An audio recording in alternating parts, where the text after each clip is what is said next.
Hi everyone, welcome to my channel. The PlayStation 5 has had some genuinely ridiculous single player games, so I've decided to rank mine. This isn't objective, these are simply ones that have stuck with me the most. Some of these placements might annoy people, but if your top 3 or top 10 look different, then let me know in the comments.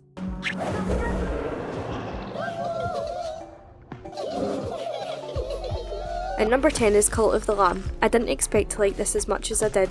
The art style is very cute, but underneath it's actually quite chaotic. The dungeon runs mixed with running your own cult somehow just works. It's one of those games where you think you'll play for 20 minutes and suddenly hours have gone by. I genuinely loved spending time in this game. I, however, mean to tell you such a tale. Listen carefully.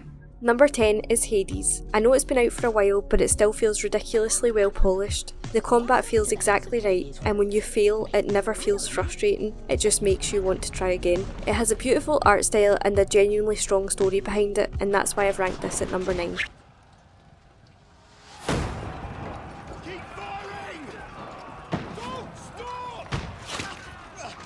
At number 8 is Kingdom Come Deliverance 2. This one's slower and more grounded, and it doesn't rush you through it, but that's kind of the point. When you're in that world, you're properly in it. It's extremely immersive, and the realism is so well done. I loved sinking hours into this game and learning everything, because it felt like trying to take your first steps as a child again.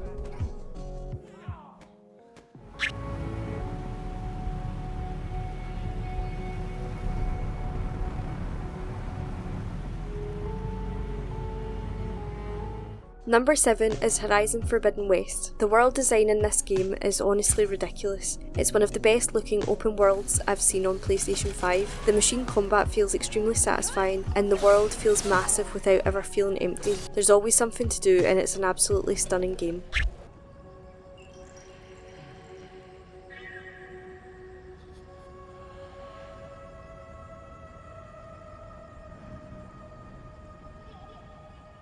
Number 6 is Death Stranding 2. It's weird, it's dramatic, and it fully commits to its own tone. It won't be for everyone, but I respect that it doesn't try and please everyone. I love creating different paths, making deliveries, and slowly progressing the story. The characters have real depth, and I thought it was an incredible experience overall.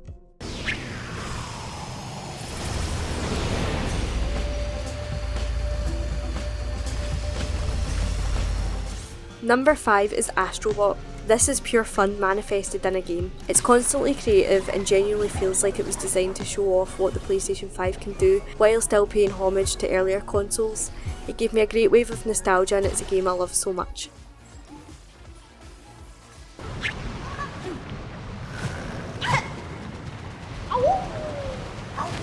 Number 4 is Silksong. It's tough, it's precise, and absolutely delivers. The world design feels incredibly rewarding, and when you beat something difficult, it genuinely feels earned. The art style is gorgeous, and I love finding secrets in little nooks and crannies. The boss fights and the music elevate everything. It fully deserves to have been nominated for Game of the Year.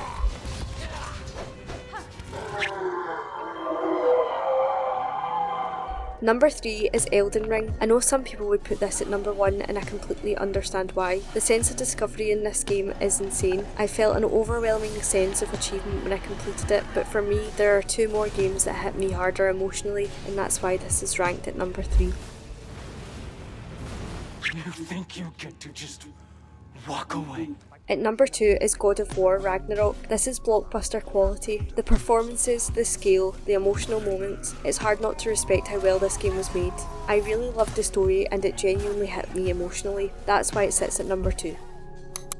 Before I get to number 1, I have a few honourable mentions that didn't quite make the top 10. First is Balatro. This game is dangerously addictive. I've sunk so many hours into building different Joker combinations and chasing good hands. It didn't quite make the list, but it absolutely deserves recognition. Oh, hello there, young man. Thank goodness you're here. Next is Thank Goodness You're Here. This game was chaos in the best way. It's genuinely funny, which is rare for games for me. It didn't crack the top 10, but it deserves a mention.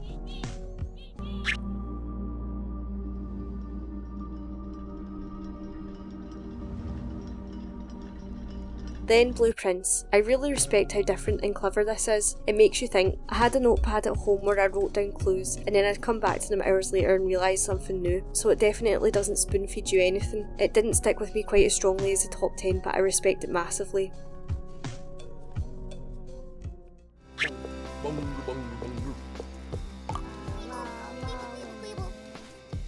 And then Bugsnax. This launched with PlayStation 5 and it still feels tied to the start of the generation for me. It's quirky, it's weird, and it's far more layered than people give it credit for. It was such a good experience to ease me into the PlayStation 5 era. But for me, there was one game that stood above everything else. Fantastic. The tales are true. Do you feel something?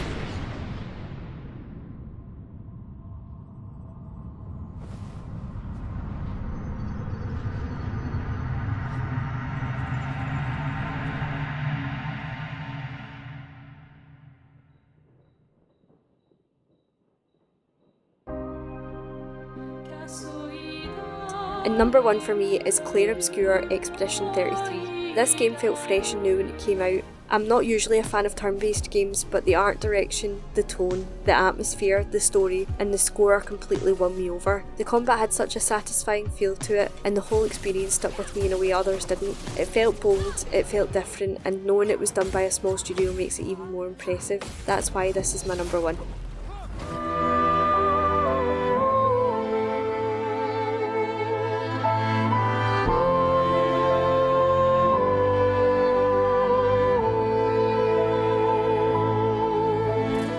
Thanks for watching! That's my completely personal top 10. I'd really love to know what your number 1 would be and what you thought of my list. If you enjoyed the video, feel free to like and subscribe. See you in the next one.